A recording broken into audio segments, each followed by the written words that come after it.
It's a foggy day in old London town, but even the weather can't dampen the Broncos' enthusiasm as they finally found a place to call home. The Valley at Charlton bids welcome to their newest heroes, and today they entertain rejuvenated Bradford Bulls. Here now how the two teams line up. Beginning with the fullbacks, it's Paul Hoff and a change of role for David Turpin. On the wing, Ikram Butt and Gary Christie. Mark Riley and Roger Simpson on the other flank. In the centre, Chris McKenna and Matt Callan, one of the Bradford new boys. And another Bradford new boy, Paul Loughlin, up against Scott Roskill. Standoffs, young Ben Walker and Neil Summers. And the scrum halves, it's Leo Denver and Robbie Paul. And up front, where the battle will be pretty warm, Tony Mestrov and Carl Furbank. Darren Shaw and John Hamer. The hookers, Tony Ray and Jason Donoghue, formerly a halfback. And the second row, Sean Keating and Simon Knox, and Steve Roslin and Sonny Nicholl. The loose forward completing the lineup, Terry Mattison, the London captain, and Alan Wilson. Coaches Gary Grenke at the Broncos and Brian Smith of Bradford Bulls, two Australians, and they have named substitutes for London Kevin Langer, Peter Gill, Darryl Pitt and Paul Stevens. Amazing that Gill is back. And for Bradford, it's St John Ellis, Nathan Graham, Brian McDermott and Eugene Bourneville. The kick-off delayed for half an hour because of the fog. Referee Carl Kirkpatrick waiting to see whether the fog in London today has lifted sufficiently. Thankfully it has, and so we have a game of rugby league. But as you can see, the Bradford fog that we had a week last Friday has followed the Bulls down here to the capital. But Carl Furbank will be doing his bit to try and keep his team going and go home with two very valuable points. Well, the Broncos come out to make their bow at Charlton. It's now their permanent home. And although the fog has conspired to try and make things difficult for them, I'm sure that the Broncos will want to get off to the best possible start. Particularly this man, Terry Mattison, who scored a drop goal here against Oldham in October when the Broncos used this ground for the very first time. That was just before the World Cup final, and the Broncos won. Now it's their permanent home, and the Broncos and Terry Mattison will want to get things off to the most permanent of starts by picking up 2 points here. That's the view that we have from the gantry today, so it's not quite as bad as it was at Odsal the other Friday. But as you can see, the referee and the officials have got quite a job on their hands, and also a job on their hands for the spectators to see what's going on. Carl Kirkpatrick is the man in charge. He took the decision to delay the kick-off for half an hour and then decided that conditions had improved sufficiently and he can see all four corners from the centre spot, and so he has called the game on. Broncos will be delighted about that, the fact that they come here for the first time when it is their home ground on a permanent basis, and Steve-O, they will want to get off to a real flying start. It's all down to psychology today. Will the Bradford side, perhaps they were thinking the game was going to be off, but how will the Broncos side that has a lot of Australians not used to this condition, it's going to be hard for them to wind themselves up, but I'm sure the first few tackles they'll forget about the fog and get on with the job in hand. That's Alan Wilson with the second drive for Bradford Bulls. Good tackling coming in from Terry Mattison and Steve Roslin, who's in the second row today, for the injured Peter Gill. Although we say injured, Gill actually, after being carried off on the stretcher, you may remember, against Wigan last week with his neck in a brace, he has remarkably recovered and is fit to play. John Hamer makes the first big mistake of the afternoon, knocking the ball forward, couldn't take the pass in.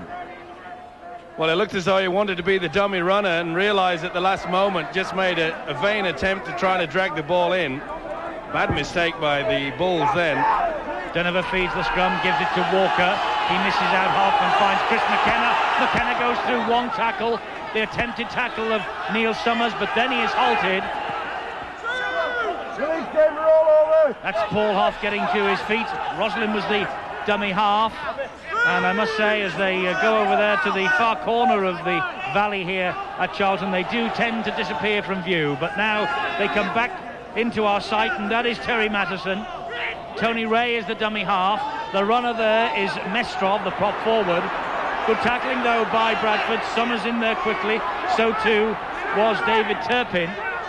Denver to Walker, he dabs the ball forward and Roger Simpson comes back off his wing, clears up perfectly and makes a very good run to clear the lines for Bradford. Well, it was a good kick by Ben Walker, but Roger Simpson, playing in the unaccustomed role on the wing today, he dropped back well, and that's offside, failing to go back the full 10, the Broncos. Quite eager to get on with the game, but what a great run by Roger Simpson there, gained about 15 metres. And there you see, on that blind side, on the murky area, difficult to see from up here, but no problems for the referee, Carl Kirkpatrick. Penalty for the Bradford Bulls. Alan Wilson deposits the ball into touch over on the far side, and I can tell you, if the fog did clear, you would see a magnificent main stand here at the Valley. It is a super view from over on that side, and I think there's no doubt about it, Steve-O, the London Broncos have got probably the best stadium in the Super League. Without doubt. It really is brand spanking new, and the Broncos hoping that a lot of the London crowd will come along and see them. Naturally, they didn't expect a big crowd today. A lot of doubt whether this game was going to go on. This is Neil Summers now for the Bulls. He hoists the kick. Looking out wide here for the winger, Gary Christie. Sonny Nicol picks up, and Sonny Nicol, has he got up with another try here? He most certainly has. Sonny Nicol, who scored on his debut last week for Bradford, comes up with his second for the Bulls. It was a high kick. I'm afraid that Roskell, the centre, couldn't handle it. And Sonny Nicol poaches that one. That's good kick and chase. There you see Roskell couldn't game it. And Mark Riley, was he impeded though somewhat? Well, Gary Christie was in there, and so was Sonny Nicol. Now this was all play on.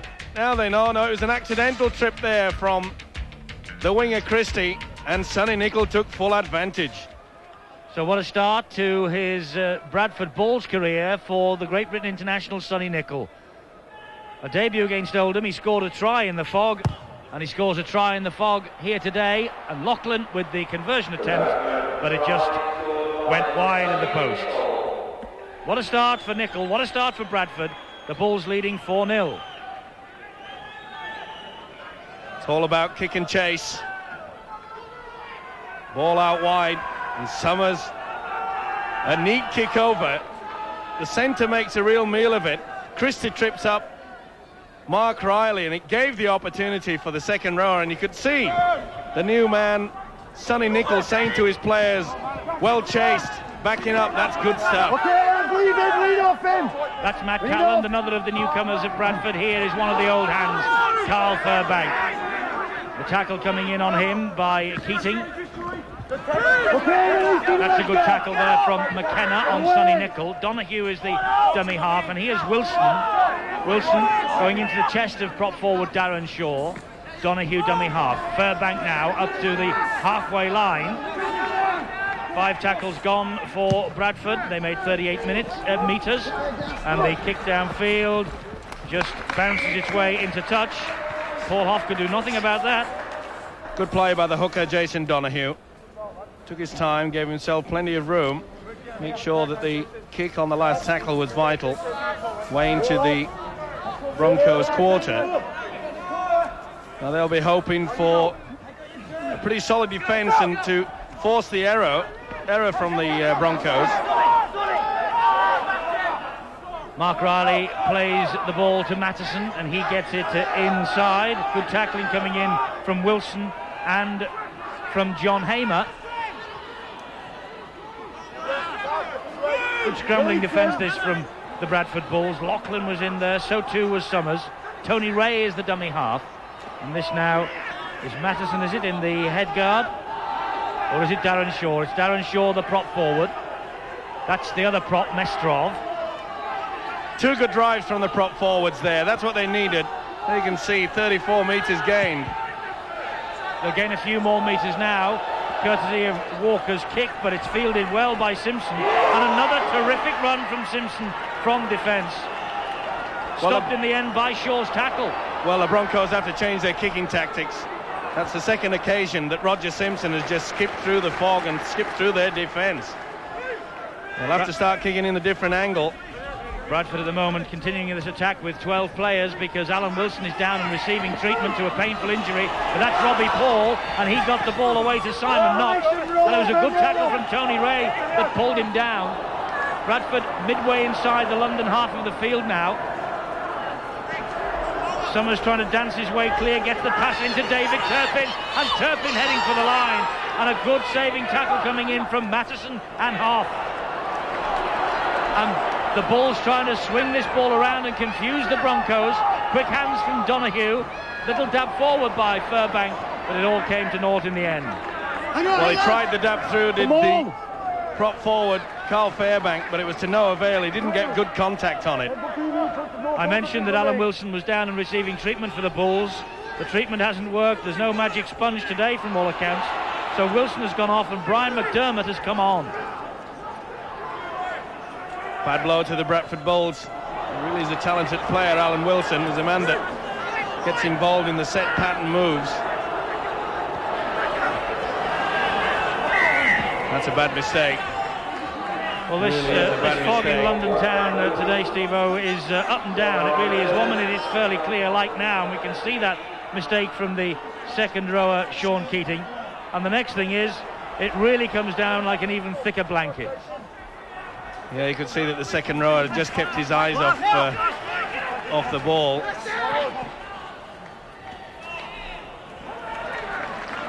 Good tackle by opposite number 3, Chris McKenna on Matt Calland. And this now is Gary Christie, and Gary Christie gives it to Donahue, and he finds the second rower, Simon Knox. Good tackling on him.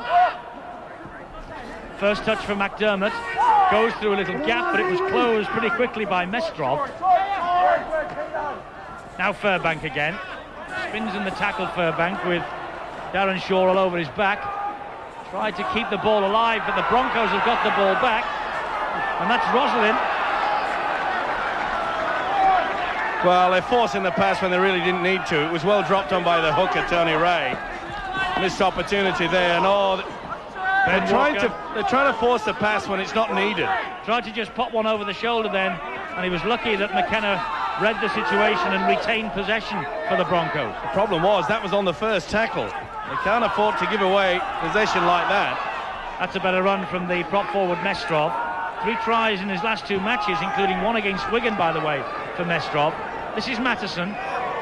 Robbie Paul's all round him, and so too Sonny Nicol. Ray is in at dummy half. There's Leo Denver.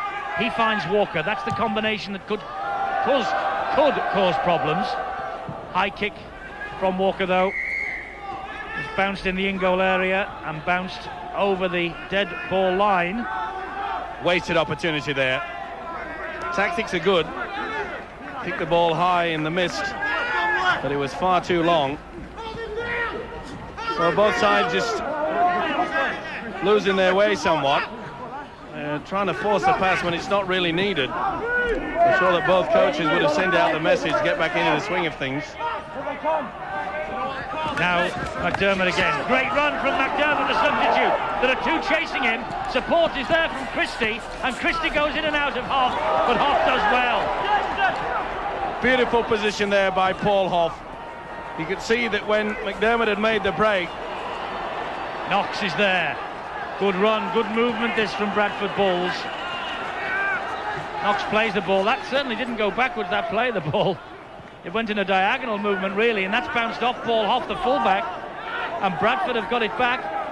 And that's going to be 6 to go. It is. The referee just checks with the touch judge, wipes the tackle can clean. McDermott for the line. McDermott scores.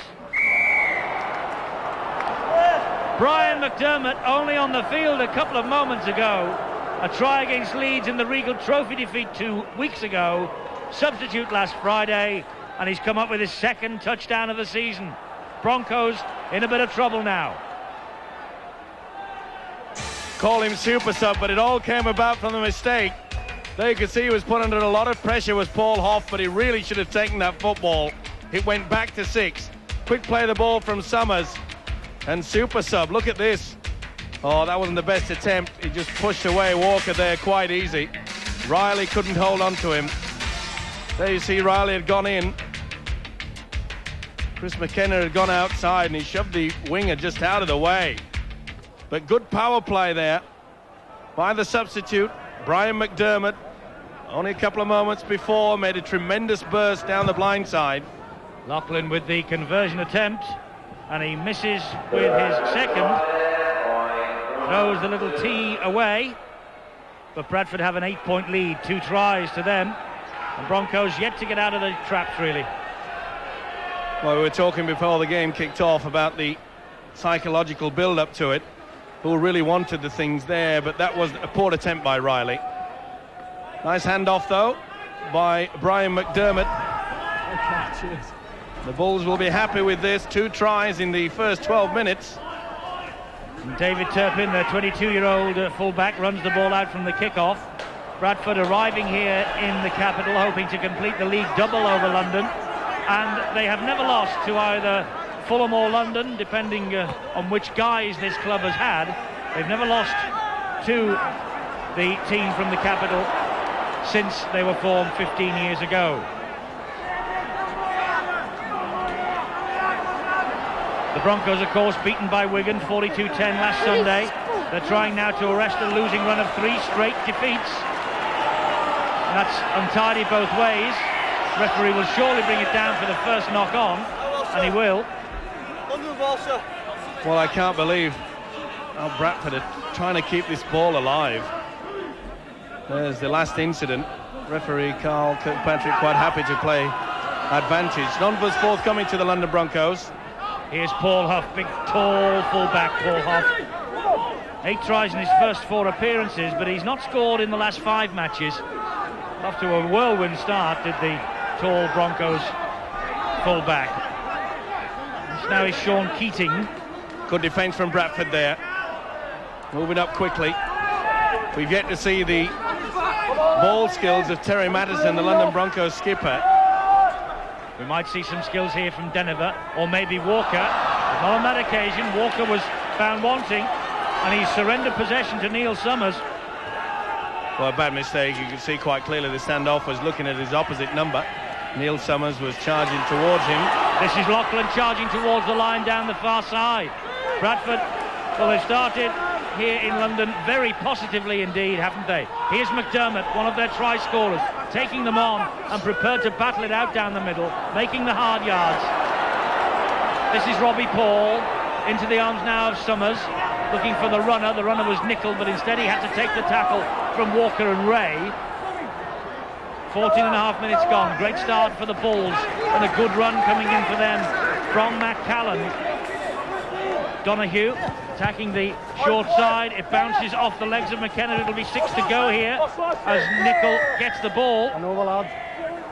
But well, it's deemed that the ball hit the player rather than the player strike at the football. And you could see that there was nothing that Chris McKenna could do about that. So that's good refereeing there from Kirkpatrick. It's the handover.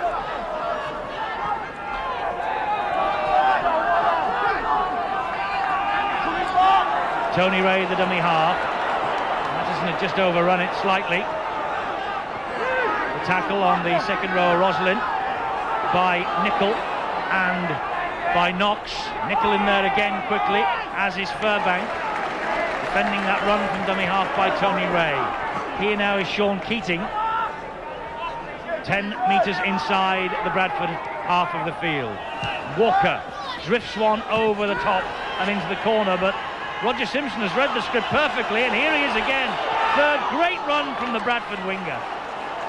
Well, I said it before, why on earth are the Broncos kicking towards that wing? He really is a tricky customer to put down. Roger Simpson, well known for the ability to sidestep, find his way through the defence, but it was offside. Deniver moved off far too quickly for the liking of the referee. But the tactics, I'm afraid, from the Broncos at the moment in their kicking game is all at sea. In this weather, you don't keep the ball low, you get it as high as you can. John Hamer with that second drive into the Broncos defence. This is Robbie Paul. And you've probably heard the call from Brian McDermott for Henry Paul to hit him with the pass, and that's exactly what he did. And here now is Donoghue scuttling away from dummy half. Good tackling though, quick play the ball. Paul into the arms of Summers, back to Sonny Nicol.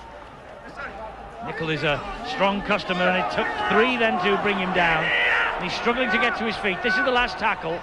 Summers will just dink one over the top. Interesting, if he could get that down, Gary Christie, that would have been a try, but the referee, I think, has said it's offside.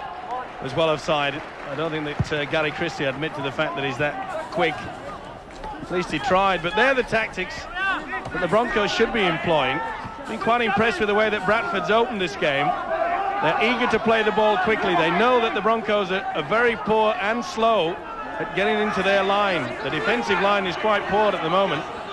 Defence is poor for the Broncos, but they've scored 62 league tries this season, 37 of them in their home fixtures, and that is outscoring the Bulls by, would you believe, 18 tries.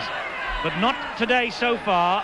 The Bulls are ahead by 2 tries to nil, 8-0 in terms of points, and this is Darren Shaw and now Ben Walker. Can the Broncos get back into this match? Walker trying to, but Paul wraps him up with the tackle. Tony Ray, the dummy half. They're in the Bulls' quarter. A high hanging kick from Terry Madison. Who wants it? Carl Furbank does. Well, he got the height, did Terry Madison, but I'm afraid he wanted to push it a little bit further towards the goalpost.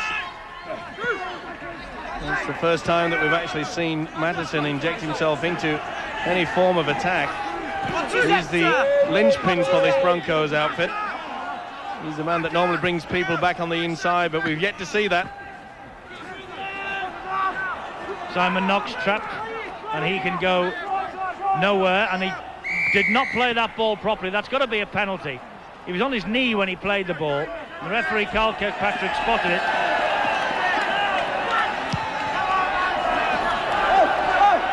Well, a bad mistake there from the second rower. Good position on only the second tackle. And the fog again in the last couple of minutes has got noticeably worse.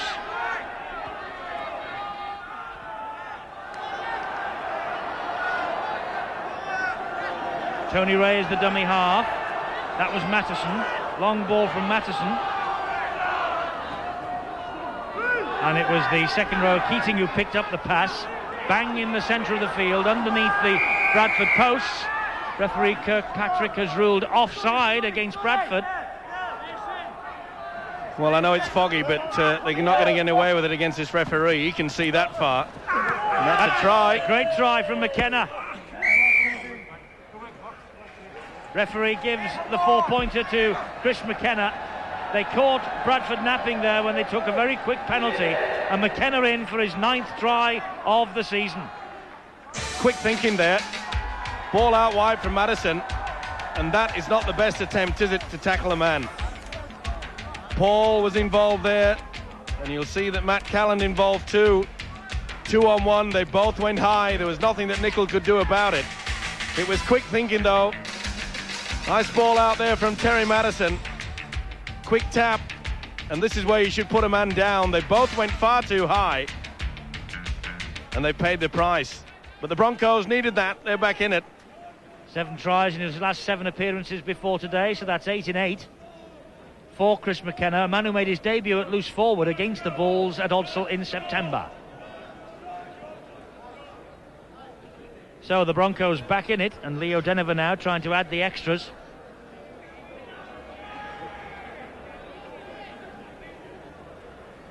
Leo Denver, a try against Oldham here in October, 13 appearances for London in 1993-94, and that's got chances,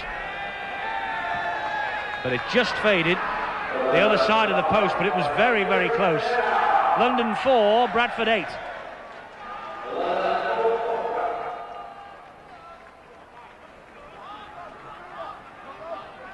You can see how tight the Bradford defence are, and there's McKenna out wide.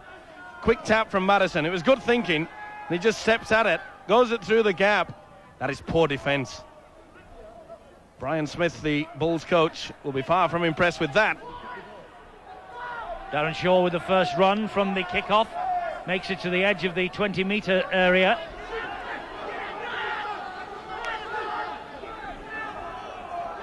Tony Ray from dummy half, and Keating takes it up again for the Broncos towards halfway. 3 men close him down. Here's Tony Ray. That's what he must do a little bit more of. Attack them from the dummy half position. Denver to Mattison, and here's Walker. Suddenly the Broncos have stepped it up a gear. McKenna, all wrapped up by Nickel. Well, they looked asleep, didn't they, this Bronco outfit? Before that, we'd said that both Dinover and Terry Madison not really injecting, so that's a good kick, but the chase wasn't all that good. No, Dinover thought about the chase and then set off, and he was a bit late getting there, and David Turpin was able to take the ball quite easily. Well, they're all at sea. Bradford got away with that, away with pass. Well, it looked at one point that Bradford were going to take control of this game.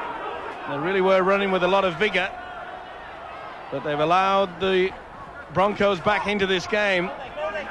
The call to Brian McDermott was for him to hold it and take the tackle. That's what he did. There's a Broncos player down in back play receiving treatment. I think it's Darren Shaw. But this is Jason Donoghue setting off on a run, and the direction was given to him by Christie. He wanted the little grubber kick through, he got it, and Christie lost it first attempt, got it second time because the ball went backwards.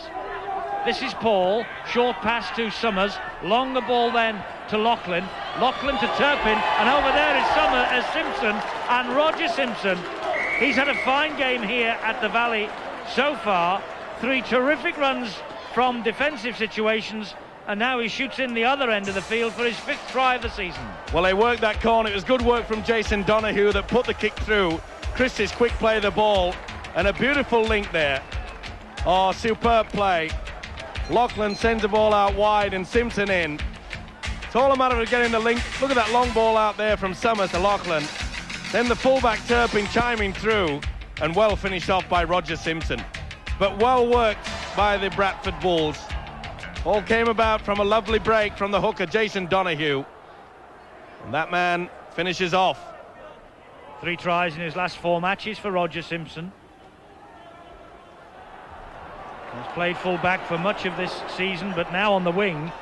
And I must say, opening quarter hour or so of this game, as Lachlan misses with his 3rd conversion attempt, the opening quarter of an hour of this game, and Roger Simpson on the wing, he looks absolutely at home.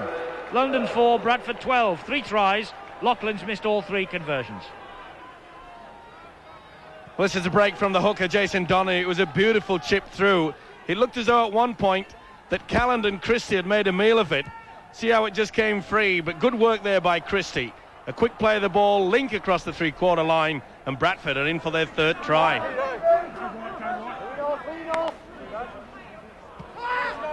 Turpin is the dummy half.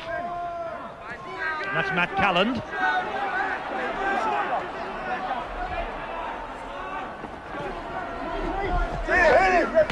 This is Sonny Nickel. Come on!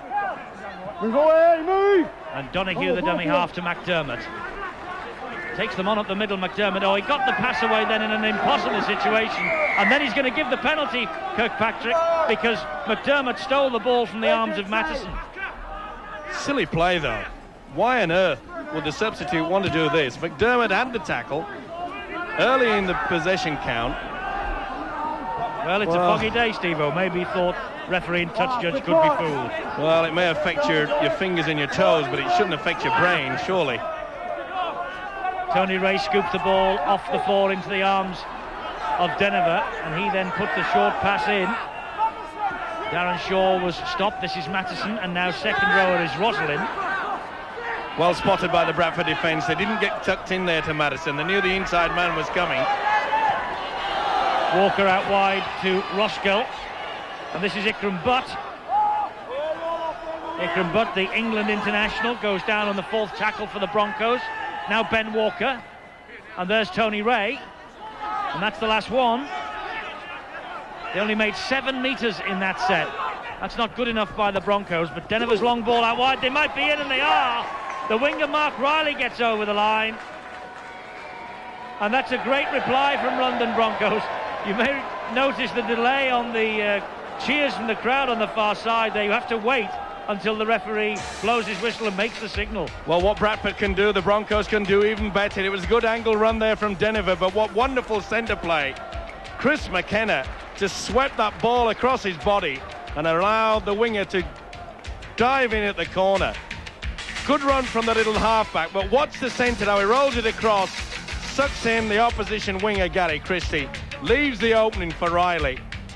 This is a superb, beautiful try, excellent centre play. They don't come any better than that. He just rolled the ball across his body. He just shimmies in. It's enough to bring Gary Christie. See how it just sucks him through. Oh, superb stuff.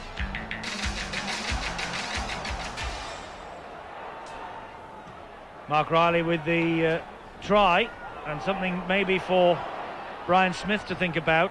Bradford have now conceded 4 penalties on the run. But what on earth does Leo Deniver take aim at here? I think they were the posts in the far distance. It's a murky old day in London. Yes, they are the posts. He's missed it though. The crowd on that far side then thought that one had gone in between the posts. Not so. 8-12.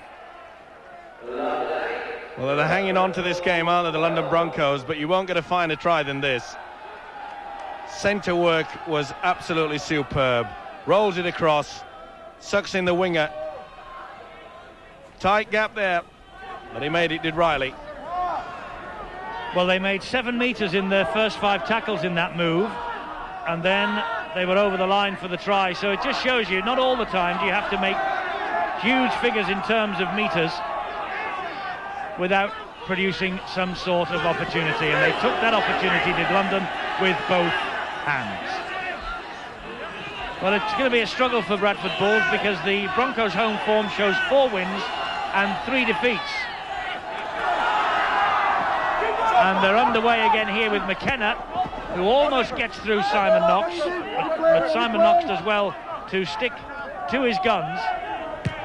Here's Walker, that's a high one, that disappears in the fog, comes out now, and underneath it is a Broncos jersey, and then Roskell gets the ball out wide, little chip over the top, and Turpin is there to clear up the danger for the Bradford Bulls again. Good position there by Turpin. He anticipated the kick over from Ben Walker. It was Leo Deniver that kicked the high bomb. They have the tactics, and they really are just improving somewhat. Now they've got to sort out their defence, the London side. If they can do that, they perhaps can keep in this game. Oh, great tackle there.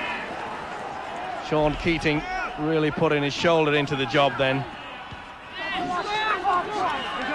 McDermott will play that ball 8 metres inside his own half of the field, and Donahue will hoof it down, looking for the runner Christie, but Christie, as he chases that downfield, has a little look over his shoulder and says, "You're kidding." And Paul Huff made a bit of a fumble of it.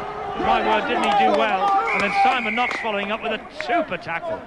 A little bit late there from Gary Christie. He's got him for the flop. Well, it was definitely a prop there to see, and he just goes into him. Maybe you tripped up, but I didn't like the way that he brought his knees across the body. It was a good run. It was a great tackle there. Super tackle by Knox. Knox did all the hard work. Christie got a bit concerned about it and gives away a silly penalty. And that kick in the touch nearly took Eddie's toupee off. Yes, we knocked that one on up here, I'm afraid. Tony Ray, the dummy half, to Deniver. And the runner is Rosalind. They're just inside now, the Bradford quarter. Ray to Mattison, to Walker. Walker sees a little gap and goes for it, and Simon Knox again has to do really well with the tackling. Mattison to Deniver, and Deniver to his prop forward Mestrov. Here's Deniver again, that bounces off a Bradford Bull's knee, and that will be play on because Carl Furbank played that with his feet. No, he's got him offside. Well, he's got him for a knock on, evidently. Or is it offside?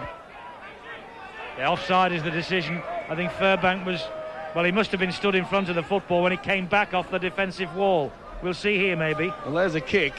Yeah, Fairbank, he was in front there, and as soon as he touches the football, deemed offside. Well spotted there, Eddie, through the gloom. Well spotted, Carl Kirkpatrick. Carl Furbank went for the ball, as every good player would do, and he was just half a yard maybe in front of Sonny Nicol. It gives the opportunity anyway for Denover here to get his first points of the afternoon. This one bang in front. He's got no problems in seeing the target this time. Oh, has he ever got a problem with seeing the target? He's hooked it wide. I can't believe that. That's 2 points thrown away. Well, that could prove vital.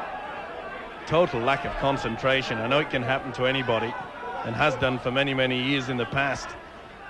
But he knows how important that is. Right in front. And it'll be a deep kick now from the Bradford Bulls. Well, he kept his eyes on the football. He did everything right, and you could see that he was far from impressed. And I'm sure that the rest of the team felt that way too. Like a good golf shot though, Steve-O. Surely when you're taking a shot at goal like that, you must keep your head down. He did that. He got his head down all right. Came up as he hit it. Just used the wrong iron, I suppose. Like what I was going to say, like one of your wedge shots.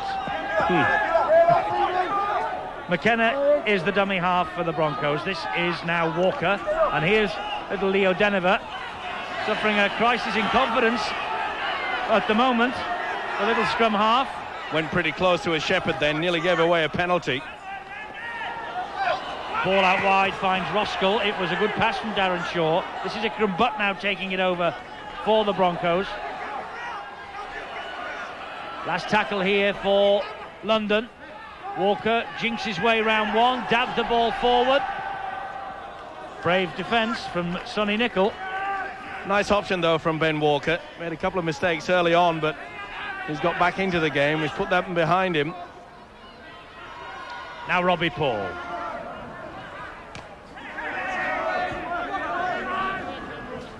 Robbie Paul has started all 14 League and Cup games for the Bradford Bulls, the only one to do so. Settling in now to the scrum half role. Scrum half role that has of course been vacated by Derek Fox's move back to Featherstone. This is Donahue. Hoff traps it with the outside of his boot, makes absolutely sure, then picks up, tries to go around Sonny Nicol, and in between him and Calland, and Nicol hauls him down. Well, the Bradford defence was pretty slow to move up then. Good job that the hooker Jason Donahue spotted it. Ikram Butt takes the play over the halfway line into Bradford territory. Fogg again lifts ever so slightly. Better visibility from the terracing here. I'm not so sure that that's maybe the right call looking at that picture, but still, it is slightly better than it was a few minutes ago. Walker, McKenna through a hole left by Callan. Walker tips the ball back inside. It came up for him. Roskell, well, I think he said forward it was pass. A forward pass. Well, it was good play by the combination of the two centres. Ben Walker get the ball back on the inside. And there you saw. Roskell just had to stretch the arm out, didn't he? Maybe that convinced the referee. Well, that was play on. Well, that's the forward pass. Can't be much in it. Roskell looked confused. Still, the referee, Kirkpatrick, a lot closer to the action than what we had. It was good play. Side on here. Well, I think that's okay. Still, maybe not. I don't have the whistle. Don't want to argue on a foggy day, Eddie. No, let's not. Not with you, anyway.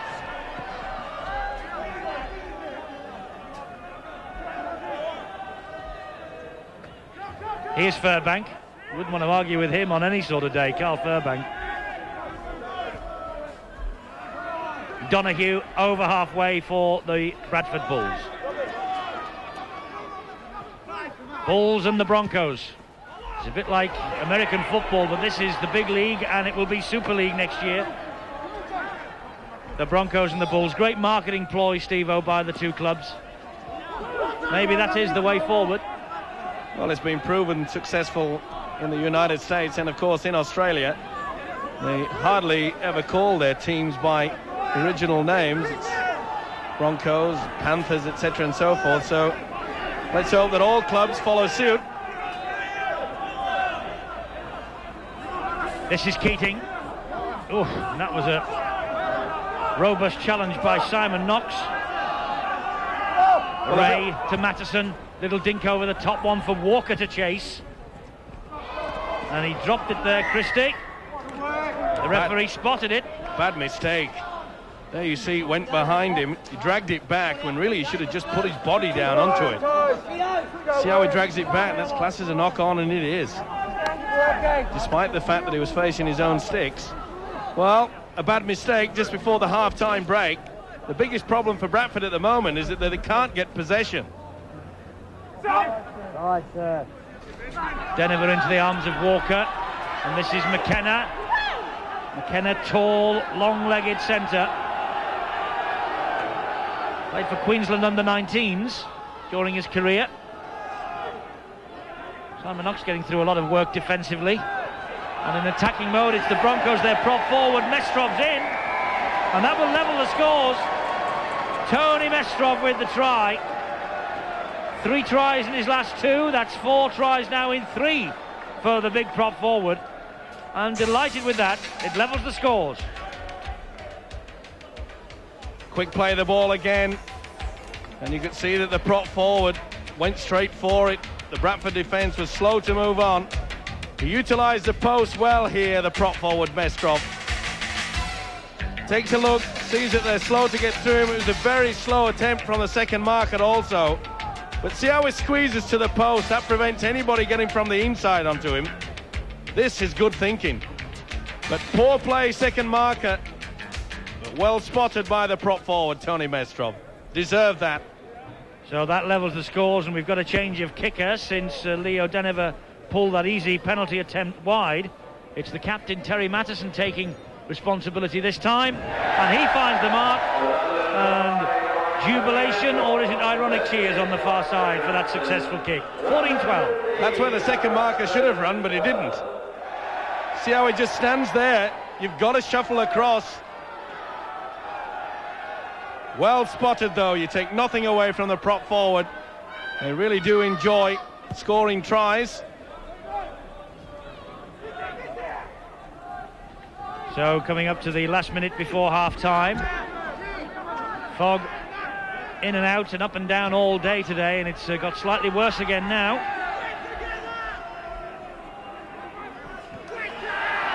And every time the Broncos have scored, they've upped the tempo, and upped the tempo again. And what's more, Bradford have been caught offside. Paul Loughlin, it snuck up far too quickly for the likes of the referee Kirkpatrick, and rightly so. He allowed the play on. The advantage was not forthcoming. Well, the Bradford Bulls early in this game looked as though they were controlling it, but it's the Broncos, to their credit, that have fought back. I mentioned earlier on, Steve, of that penalty count. There was 4 in a row against Bradford. The count now is 7 in a row against the Bulls. Silly play. Lack of discipline. Walker chasing and gets there. That's another try for the Broncos. Well, he looked earlier though he was suffering with his confidence, Walker, when he dropped the ball in midfield. But my word, he came up with a little side-footed kick through the defence, and he was quick. Quick heels from Benny Walker. Tremendous individual try, this. Really has got great talent. Oh, beautiful stuff, that. He knew exactly where he was going. Early in the game, the Broncos were kicking towards Roger Simpson's wing. Now they've changed their attack. They're putting all the pressure on Gary Christie. And Christie had no chance to come back on that. That is a wonderful individual effort from Ben Walker. Ben Walker, 2 tries against Oldham here in October. He was the first man to score a try at the Valley for the London Broncos. And he's come up with another try here, which really does cement the Broncos' position as we approach half-time. Terry Mattison then. Now you can see the little mounds of sand either side of Terry Mattison. That's where Leo Deniver has had his shots at goal from previously, and they didn't really get terribly close. But can Mattison now add the extra 2? Old-fashioned style, front on, toe poke. And no, Mattison doesn't find the mark either. But the London Broncos have come back bravely in this match. Ben Walker's try right on the stroke of half-time, their 4th of the half, after the Bulls had taken an 8-0 lead in the opening 10 minutes. But in the last 20 minutes we've seen tries from McKenna and Riley, Mestrov and Walker, 2 in the last 2 minutes of the half, and London Broncos are ahead here at half-time by 18 points to 12. They really have come up off the canvas and fought their way back into this match.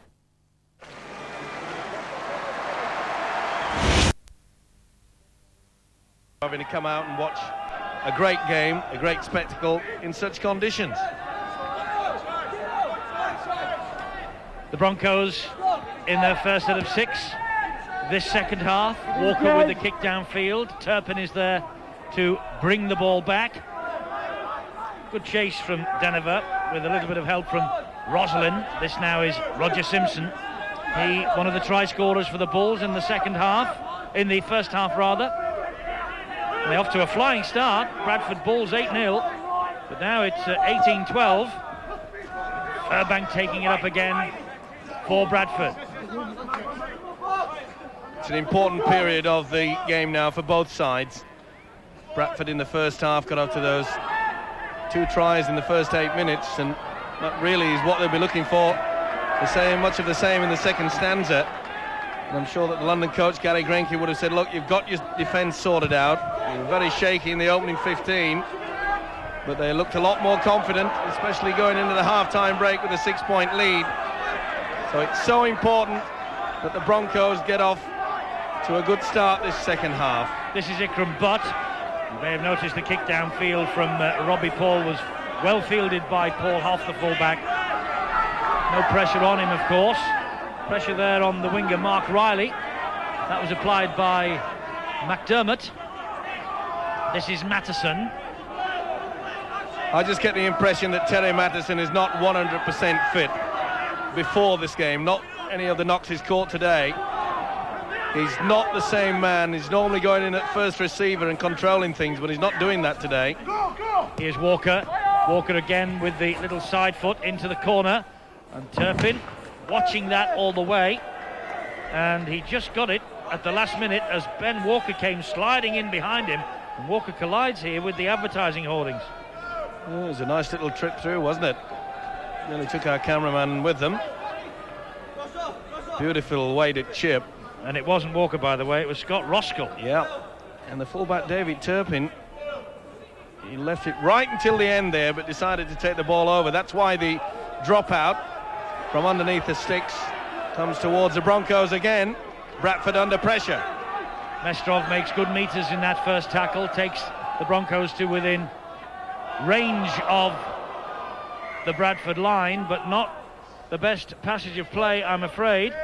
And Mestrov then, although he retained possession for his team, he lost it there. Well, he wasn't expecting the ball back. He'd already made one burst. Mestrov not expecting that pass. You always say at professional level, and even at junior level, in fact, you always keep the eyes on the football. He forgot to do that then. That mistake on the second tackle for London Broncos. That's the first for Bradford Bulls, and Turpin plays the ball to Paul. And away goes Simon Knox. Good strong run from Knox. Now Robbie Paul again, up towards halfway, and he stands, hops around, and then releases the pass to Christie, and Gary Christie's taking them on his own, and he has to take the tackle from Roskell. Summers the dummy half, and Hamer trying to burst through the challenges there, thought about releasing the pass as he spun, thought better of it. Summers to Christie, to Paul, and here's Nickel. He says to Ben Walker, get out the way. And Walker comes back at him like an eager little gnat once more. He came too soon then, did Nickel. He should have gone a little bit further back. Oh, he was going to leave that, did Leo Denover, but it just bounced up onto his knee. There's nothing he could do about it. Nice little chip through from Paul. But Denover was going to try to just shadow it over the in-goal line. Nice weight on it, but the sweeping position of Denover. The knee takes him out, so more pressure for the Broncos on this occasion. Drop out from underneath their own posts, all along the ground. Nobody fancied it, so Simon Knox takes it up.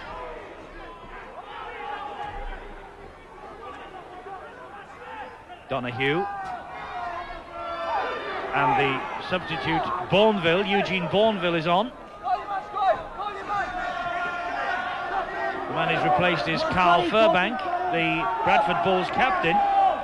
So the Kiwi Bourneville on to try and add his weight and strength to this attack, being led there by Sonny Nicol, who's halted in his tracks. That's how close the Bulls are. Paul, and he takes the return pass again. Chances out wide here, and they are in, but I think the whistler's blown, and it's a forward pass. Matt Callan thought he was over for the try. So the referee, Carl Kirkpatrick, can't be kidded. Beautiful centre play here from Lachlan. Look how he's going to ground. Nothing wrong with that pass, so it got to be the one before it that was going to Lachlan that the referee pulled forward. It was excellent centre play. And his centre partner, Matt Callan, looked as though he was in for 4 points, but all the world. Well, a lucky let-off there for the Broncos. It was a good run to start with from Gary Christie that put them in the situation, and that's the pass that's been deemed forward from Paul to Lachlan. Ray to Mestrov. This match very much up for the winning in this second half. Only a try and a goal between the two sides. Ray to Walker.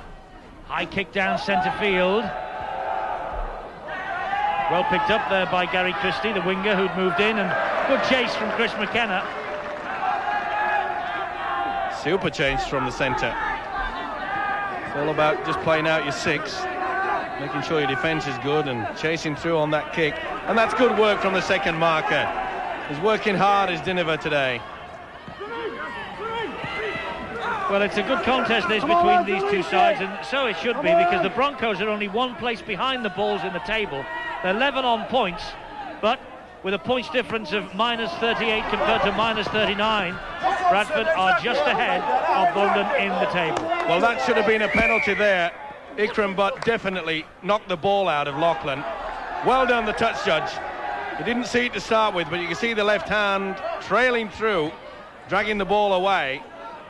He was hoping to bring Roger Simpson back on the inside, which he did, but you can see that Ikram Butt deliberately pinching that football. Well seen, well spotted by the touch judge. So Ikram Butt penalised for stealing the ball in the tackle, and Darren Shaw has been taken off and into the blood bin for some attention, and Darryl Pitt, number 16, has come on for the Broncos.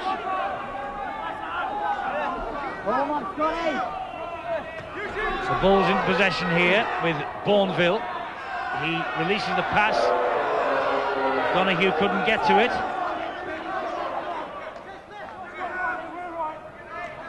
Here's Sonny Nicol. Still going Nicol. Swats one tackler away. That was Mestrov. Mestrov gets up off the floor and combines along with Roslin to bring the big Bradford Bulls forward to earth. Summers.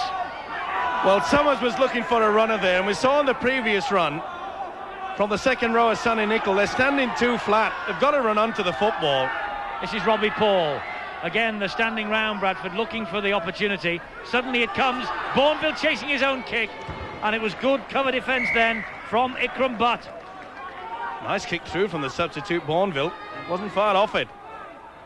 Nowhere could be seen the fullback Paul Hoff, neither the sweeper Dinova. Good work by the winger Ikram Butt, getting back to his best. Eugene Bourneville, big fella, with nothing better than to rampage through the defence.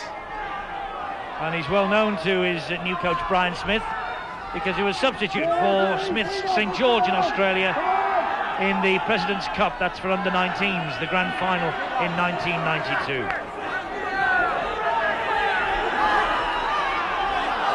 The Bulls here on the attack with Paul into the arms of Summers. There's Bourneville.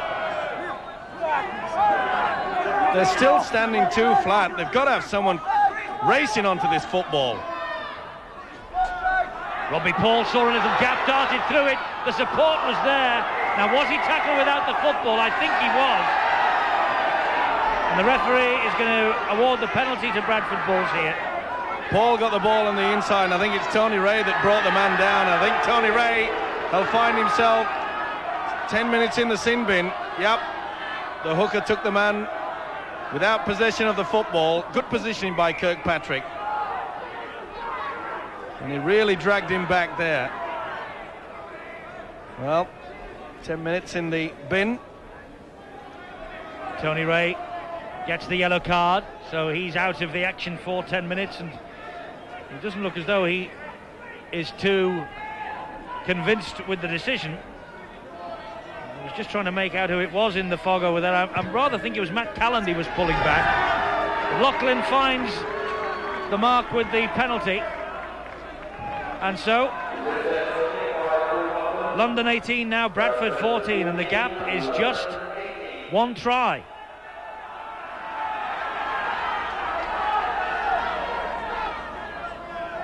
Take the man down. I think you're right, it's Matt Callan, the centre, that was dragged back by the hooker Tony Ray. Split decision, but it was right by the referee.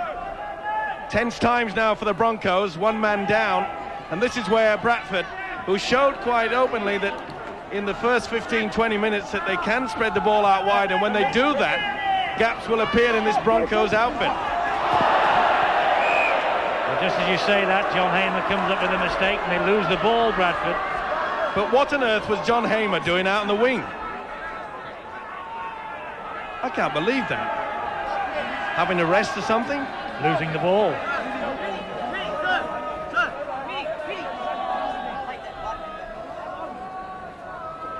Darryl Pitt has been taken off the field because Darren Shaw is now back from the blood bin.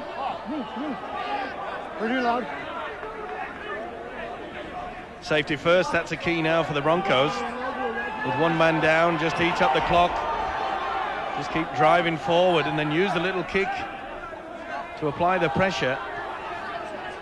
Darren Shaw is waiting to come onto the field.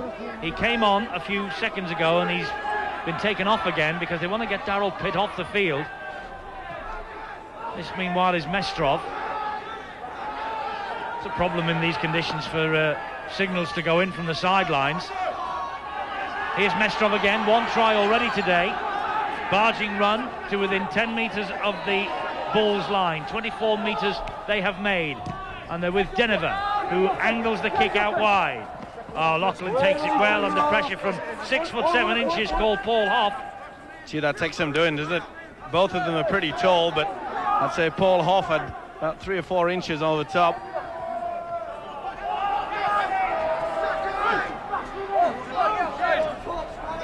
Donahue is the dummy half, and here's Hamer.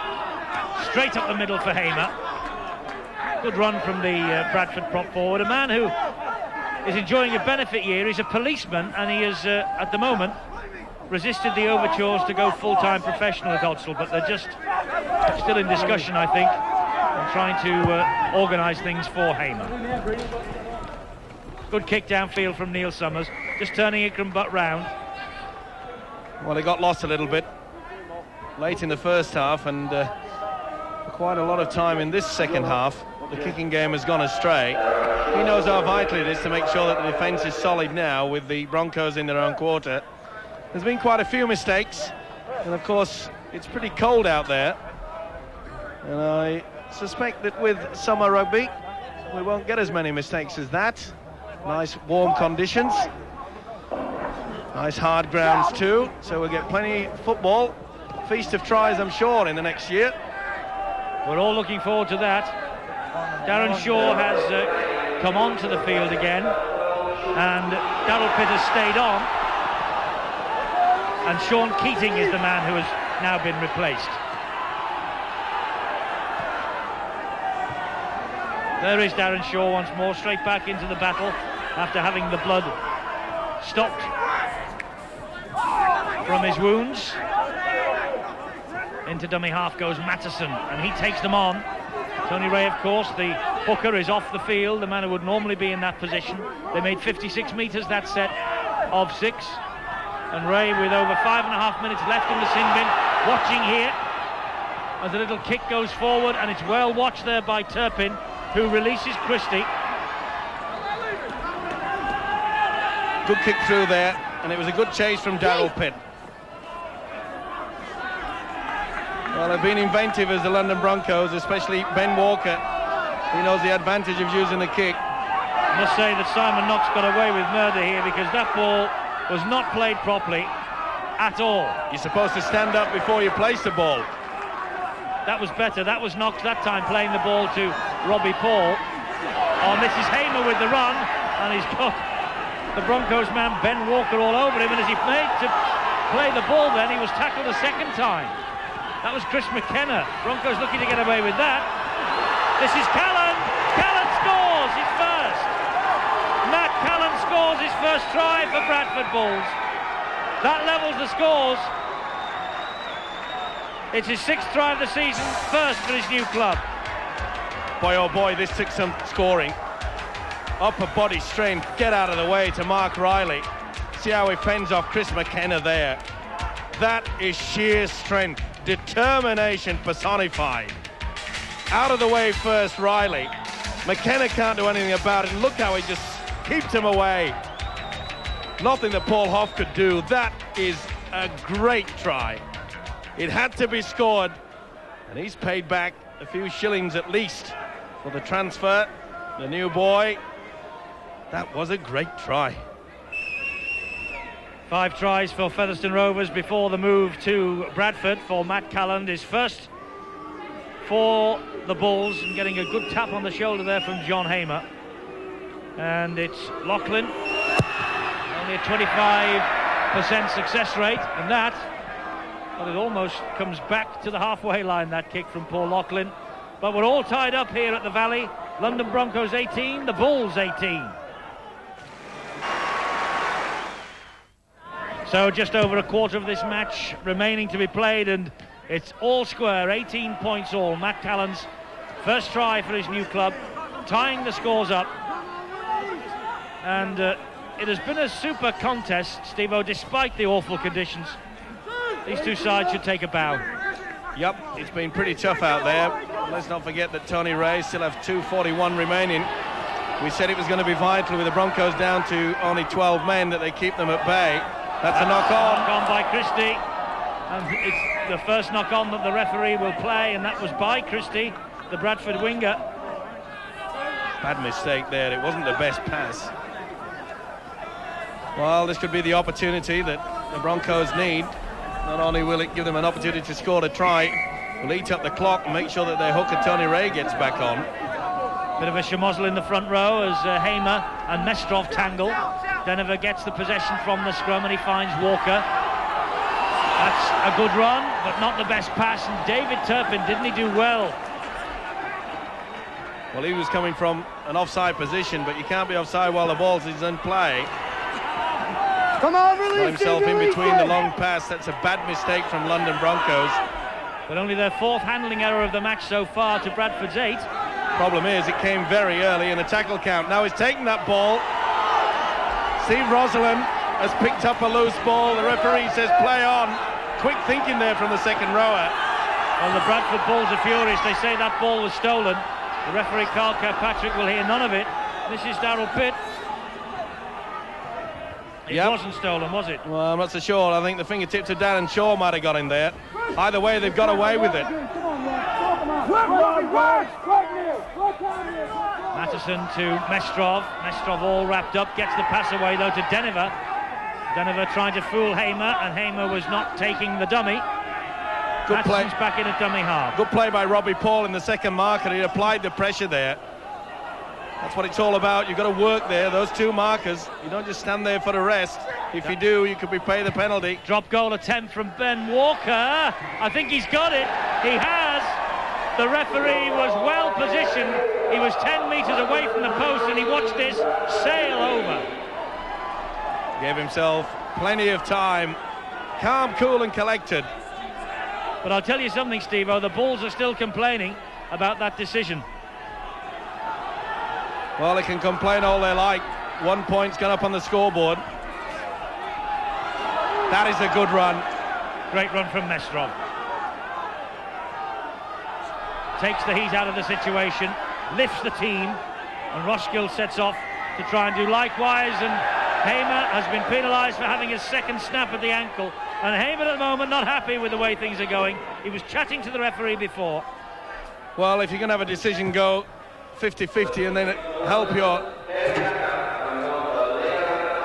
There you see it. Now then, I think perhaps a little bit of fingertips went into that one, but they got away with it. Either way, Bradford have to just put that to the back of their minds now, because they are 1 point adrift. You may have noticed number 9, Tony Ray, is back on and out of the sin bin. He was there at dummy half and he sets Mestrov away on the run. And what's more, they've made another change at scrum half. Denever's off and little Kevin Langer has come on for the Broncos. That's play on, says the referee. The ball went backwards. Chances here for the big man Hoff, and he gets over the line. Paul Hoff with the try. His first try in 6 matches after he began with a real bang, 8 in 4. The State of Origin man from Queensland stretches over those long arms and gets his 9th try of the season. Well, Bradford have done talking instead of tackling. Instead of just talking to the referee, they should have got on with the defensive line. And look at that. He went through 3-4 players to get over. And Bradford have just lost their composure. One of the few opportunities we've seen Terry Madison bring the ball back on the inside. That came off Hamer's fingertips, so it was play on even then. There's nothing wrong with it. The ball was going backwards, but look how easy the big fella gets over. And I'm afraid Bradford have paid that price, talking instead of tackling. Well, Paul Hoff scored a try here in October against Oldham, and he scored a try here this afternoon against the Bulls. And Matheson now way out in the gloom with the toe poked conversion, and he gets the extra 2. 25 points to 18, and courtesy of that drop goal earlier, Bradford now must score twice. One of the few occasions that Madison's put the ball back on the inside. Now this is the build-up to it. Once they drew in the players there, you could see they were standing around. Look, there's 2 to one side. Long ball out wide. Nicol had failed to move up. There was enough gap to make sure that he got over. So the Broncos now running the ball back at the Bulls after the kick-off, and Tony Ray with a bit of a rest. 10 minutes in the sin bin, running strongly since he's come back on. Here's Kevin Langer. He has got fresh pair of legs. Oh, Nicol went high and he'll be pulled up for that. Well, I know he's only a small fella, he's Kevin Langer, but it doesn't make any difference. You cannot attack any player either carrying the ball or not above the shoulders, and the head ricochets back. Oh, that really was a swinger. Well, I think he can thank his lucky stars. It really was a bad one. At the moment, it's just a penalty. And St John Ellis comes on for Neil Summers.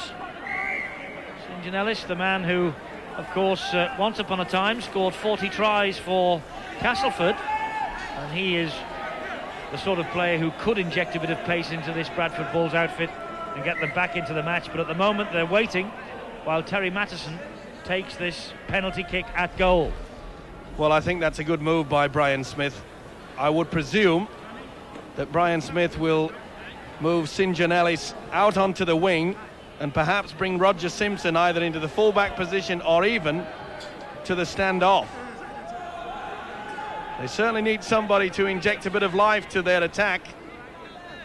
Well, we're just having a look at the way Bradford are lining up defending this kick. It looks as though St John Ellis might actually be playing fullback with Turpin in at standoff. We'll see as they bring the ball back after that successful kick from Terry Matheson, and that stretches the lead still further, 27 points to 18. And the change of kicker for the Broncos has worked wonders. He saw it coming, didn't he, Langer? He put a hand up to protect himself. Good job he did as well. Soften the blow somewhat. That's Mark Riley running the ball back from the kickoff. Bradford, having clawed their way back into this game, have it all to do once again.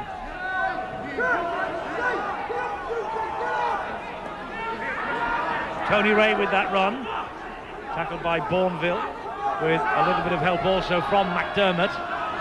Matheson to Walker, and Walker takes them on and goes through one tackle. Paul's tracking him down, and Robbie Paul gets to him. A great break from Ben Walker, but he did the right thing. He didn't panic and try to get the ball inside. He knows possession is vital.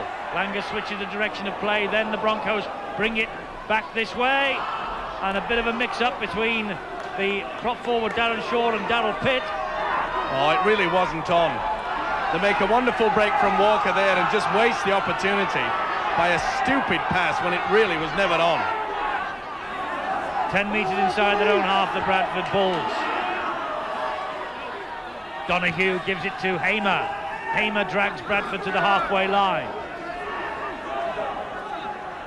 Here's Donahue again, taking them on his own, Donahue, and the Broncos caught offside. Good work from the hooker, Jason Donahue. He went on the blind side when it appeared to be nothing going on. Obviously felt that the Broncos were offside. It's a gamble that quite a lot of players take the risk. So a chance here for the Bradford Bulls to try and get over that line. That's the line that McKenna and Walker are defending. Strong defence needed from the Broncos here, and strong defence they come up with. Robbie Paul, what a mistake. He was directing traffic before he received that ball and forgot to catch it.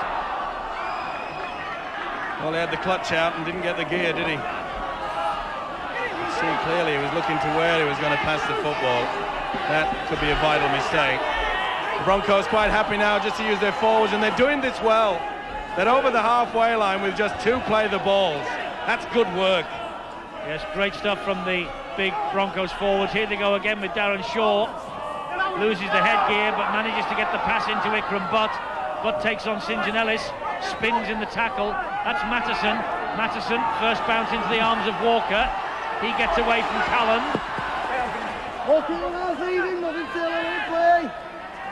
Four tackles gone. Langer. And the big man McKenna takes over. Round the outside it goes. Mark Riley. And Ellis brings him down and goes for him second time. Gee, Mark Riley ducked under another swinger there from Sonny Nicol. This is Walker. Walker still trying to get it away, only into the arms of Turpin. This is Roger Simpson. Break on here for Simpson. Can he get past Darren Shaw? Can he get past Tony Ray? The answer in the negative.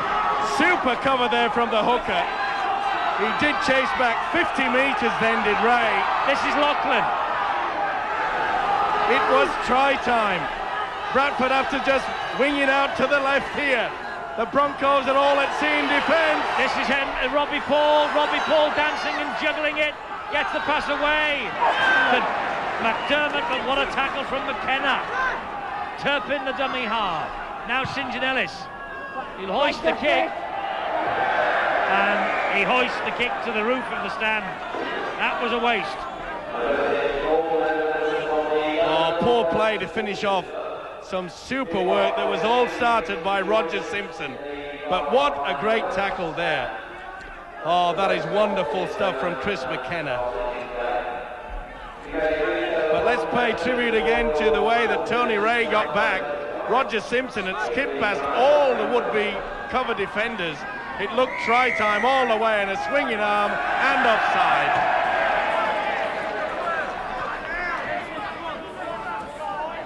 Well, that's the swinging arm there. It wasn't spotted, but the offside was. Well, they're losing their patience at Bradford. They're running out of time. What about taking it on the mark, sir? This is Darryl Pitt once more.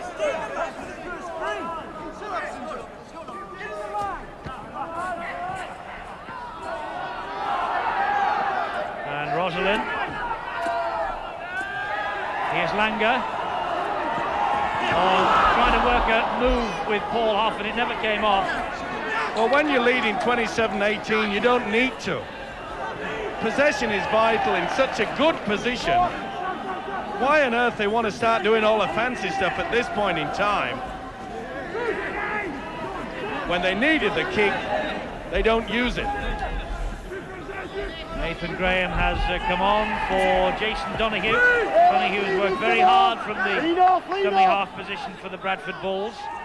Fresh pair of legs in the shape of Nathan Graham, but another great tackle there from McKenna, that time on Christie. He's had a big game both in attack and defence as McKenna.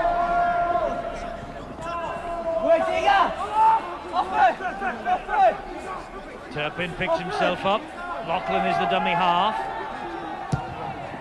Robbie Paul, kick downfield, just skips away from Paul Hoff.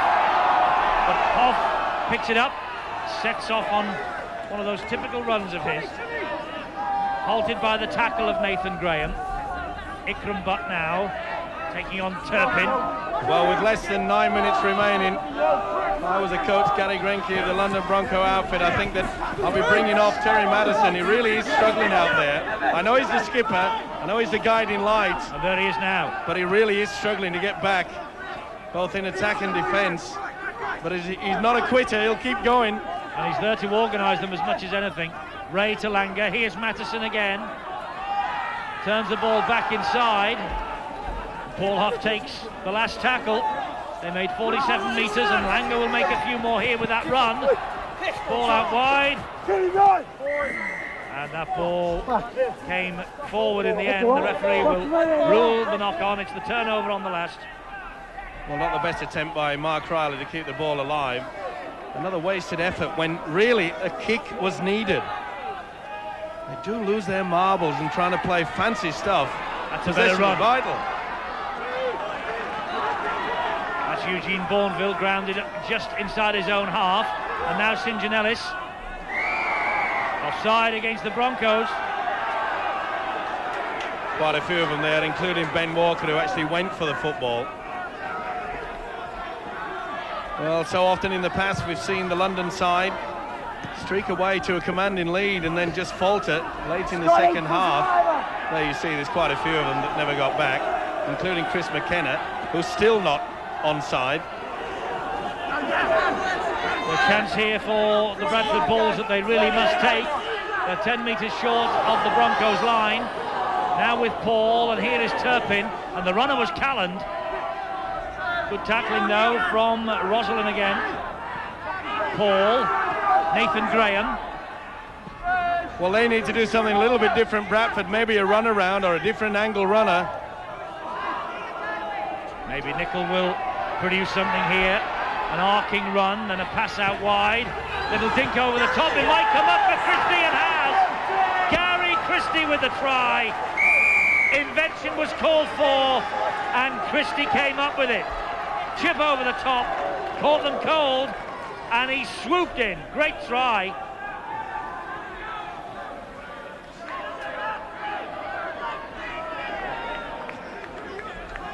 Something out of nothing. Well played by the winger. Wasn't the best pass. Nicol looked as though he's running out of space. They seem to have everything covered there. Mark Riley, but a beautiful chip over the top. Oh, nice bounce. That is great football. Tremendous play there by the winger. And you could see that the Broncos were very slow to move across. They thought there's no way for him to go. See how two men went for the same. They had men there, no sweeper. And they were caught cold.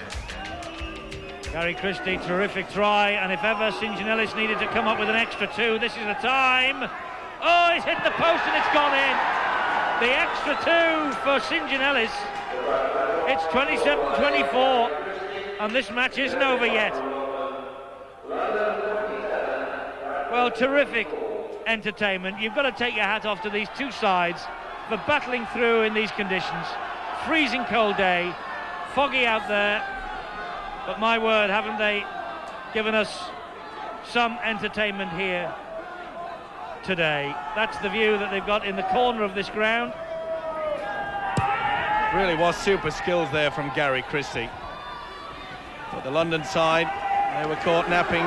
Leo Diniver is the man that normally does the sweeping, and they brought on Kevin Langer, and he just lost his way there slightly. A big last 5 minutes coming in here now for both these sides. Bradford, I think, will believe they can win it. And London, they're desperate to hang on to it. Oh, Turpin couldn't wheel the pass in, and Ikram Butt said thank you for that gift. And oh, hello, there's a use of a little elbow there, a bit of shenanigans between Ikram Butt and the substitute Brian McDermott.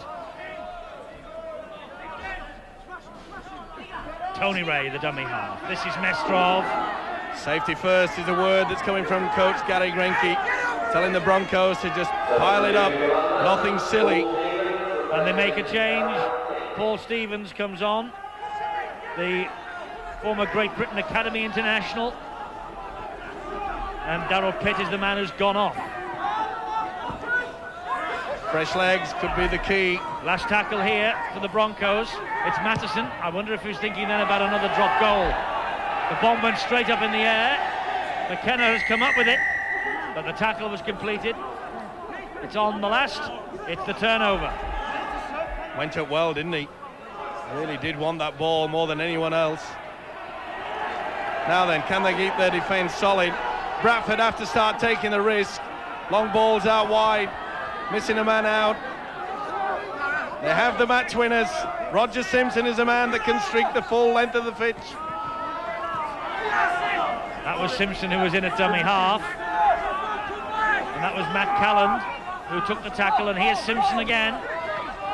Kind of barged straight through the chest of Tony Ray. Good tackling though by him and Rosalind. Now St. John Ellis just delayed the pass. Turpin looks for support, and it's there from Lachlan. That's the last one for Bradford Bulls. Good play from Bradford. Will they run this? Paul dabs it through, bounces off the legs. It's still last tackle. He hasn't wiped the tackle count clean. Oh, Simpson's presented it there to Ikram Butt. Good job. The Brian McDermott was there to wrestle Ikram Butt to the ground. He just didn't get the bounce, did he?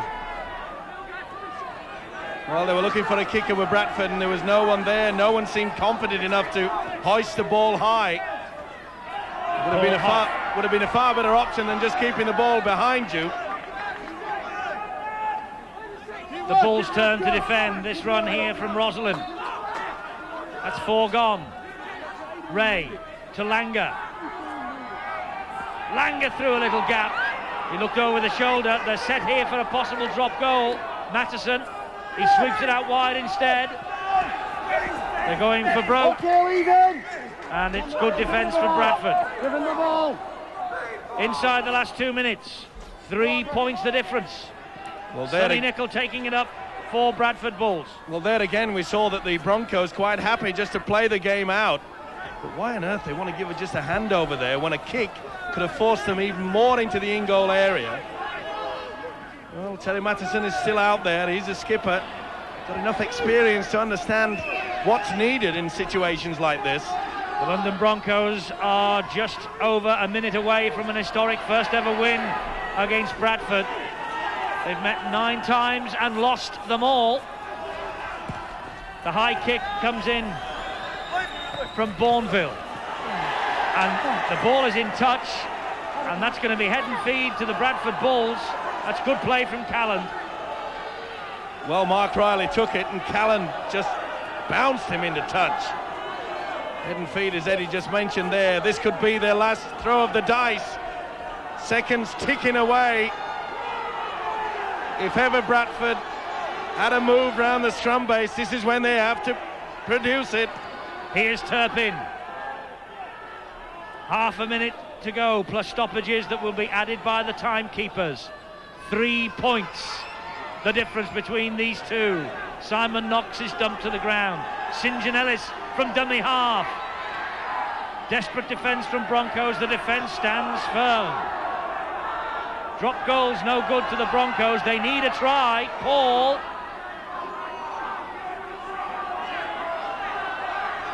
Nichols in at dummy half. He will use his strength and considerable weight. It's so close for Bradford and so close for Nicholl. Last tackle this is. Here's Simpson. Long pass to maybe stretch them. Well, they'll try a kick, they say. Bounces back, but Broncos have it. That should have been a penalty. You could see clearly that Ikram Butt was pushed out there. No doubt about it. But that's why Matheson's there. He picked up the pieces, and there is an historic win for the London Broncos over Bradford Bulls. First time they've ever beaten them. They've played 9 times. They've lost all 9 until today. And they've come up winners, courtesy of a very gutsy display, particularly in the second half. Established a big lead, almost squandered and surrendered it when Christie shot in for the try, converted by Ellis off the post. We had a barnstorming last 7 minutes, but it's the Broncos who hang on, and they will go above Bradford Bulls in the table now.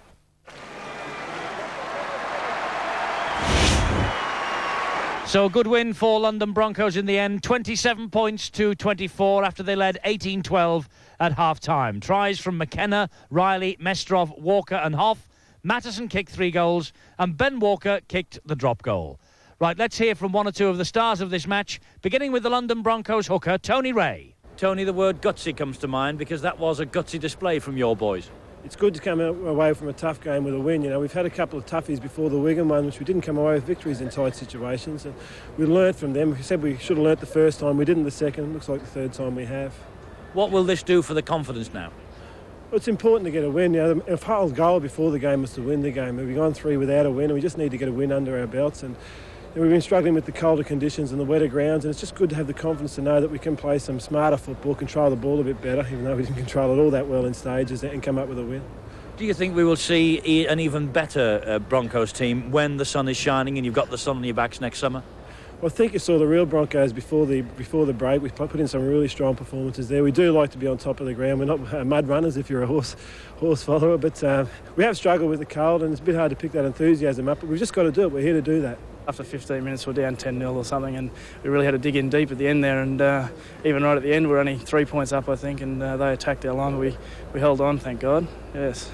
Well, you held on, and you held on well, because it was a win you needed with 3 defeats on the bounce behind you. Yeah, that's right. We're pretty disappointing against Wigan, as you know, last week, and Halifax, I think, the week before in the Regal Trophy. So we really needed this to get the points back on, and hopefully, and thank God, we got away with the win in the end.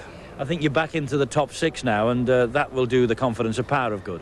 Yeah, that's right. I think we're 5th where we were before, and we dropped back to about 7th or 8th, but it's good to hear that we're back into the top 6. And Bradford, I mean, every time we see them lately, they seem to play in the fog, but they kept coming at you. Yeah, that's right. They played in the fog a couple of weeks ago, so they were perhaps a little bit used to it today, but they did keep coming at us today, and we just had to dig in deep, as I said, and we held on. Terry, the boys had to dig deep on the reserves there, but a win is a win. Yeah, any win at the moment's a good win, especially after 3 in a row. So, you know, being 8-0 down, you know, we could have let them get away on us like we have in the past, but no, we fought back and we won in the end. This is a happy little ground for you. All right, today the fog was here, but you've not lost here now. No, 2 from 2, but, you know, I thought it's pretty hard to come out and play in these conditions, especially when we thought the game was going to get called off, and then, you know, you play and it's really hard to prepare for the game. So, you know, as I said, we'll take any win at the moment. It was a question, I think, of who wanted it more. Do you think you wanted the win more than they did today? Oh, I don't know about that, not by the way we played. I think it's probably pretty even there, and you know, probably a little bit more skill at the end, you know, got us the points. They kept coming at you though, didn't you? Were you worried when you were defending the line in the last couple of minutes? Oh, we were, yeah, but we knew there was a lot at stake there. You know, we needed those 2 points, so we did dig deep at the end there, and the main thing is we got the 2. And you can only now kick on from this, and when the weather warms up, will we see the real Broncos again? Yeah, I think a few of the guys in there aren't used to this sort of weather, so... Oh yeah, we've got a little while to go yet. We've got 2 games next week, so we're looking forward to you know, finishing off before Christmas with 2 wins. Brian, it's a long journey home when you're beaten, and it won't be much longer for you this season than from Charlton to Bradford, I fancy. No, I guess not, Eddie. It's never nice, but it was a difficult game for everyone to play, and the journey home will be difficult as well. So we've had a difficult day. How close do you think you're getting to the real Bradford Bulls?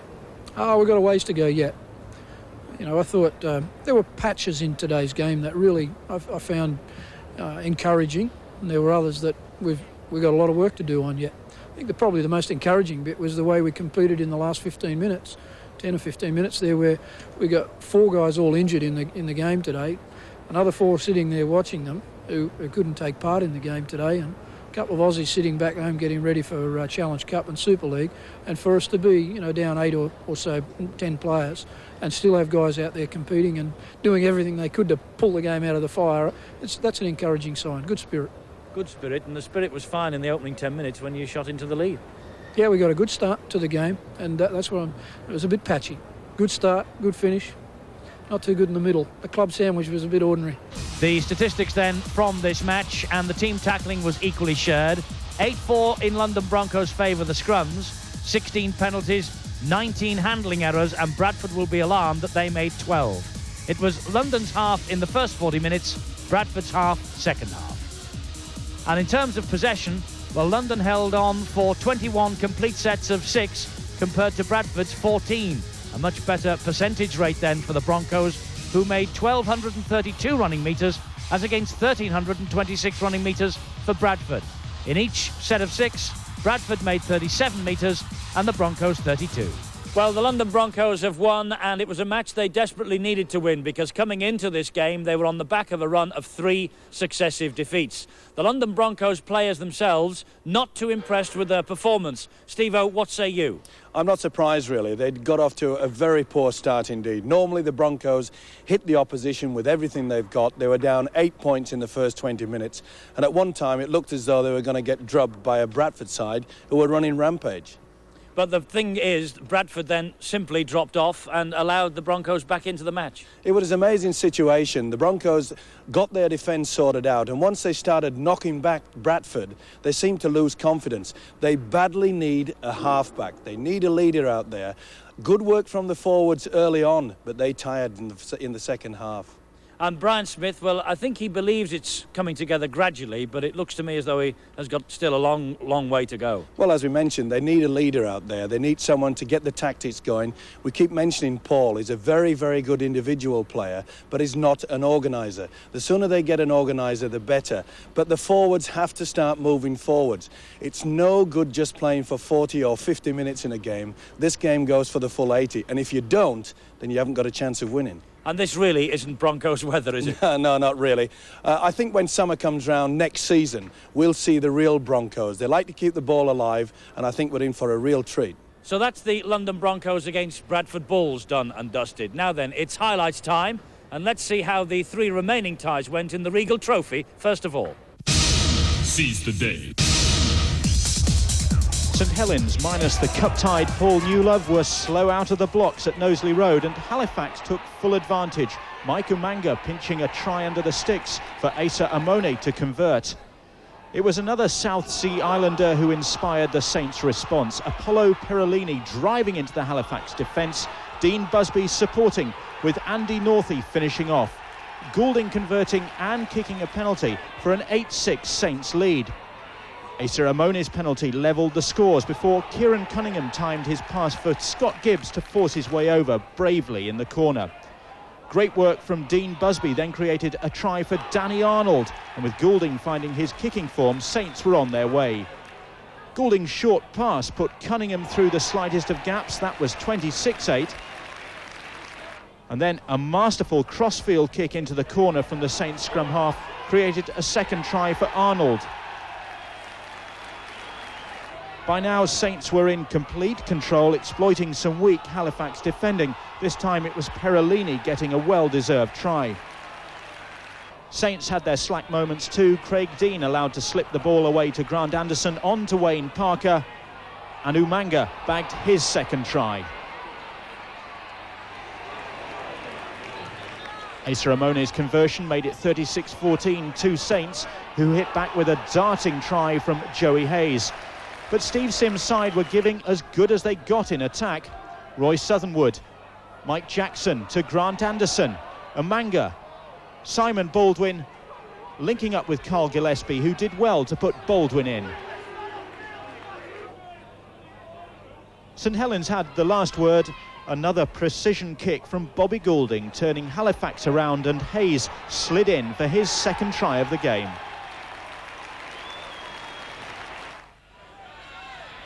Carlisle have been a thorn in the side of Yorkshire clubs in this season's Regal Trophy, and they gave Leeds a painful start. Phil Manning scoring after 11 minutes to put the Border Raiders ahead. Willie Richardson adding the goal. It took Leeds 20 minutes to get their act together, and it was Kevin Iro and James Lowes who put Paul Cook away down the wing.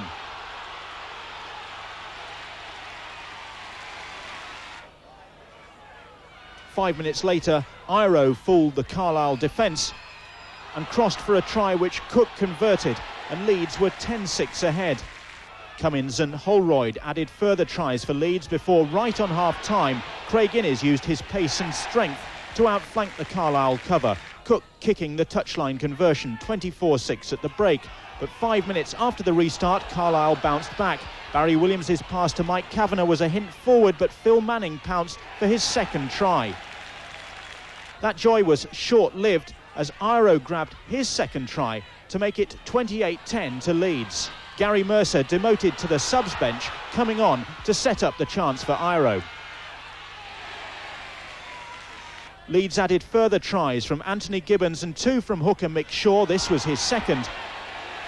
And Carlisle's great trophy run was at an end, but at least second rower George Graham had the final well-deserved word.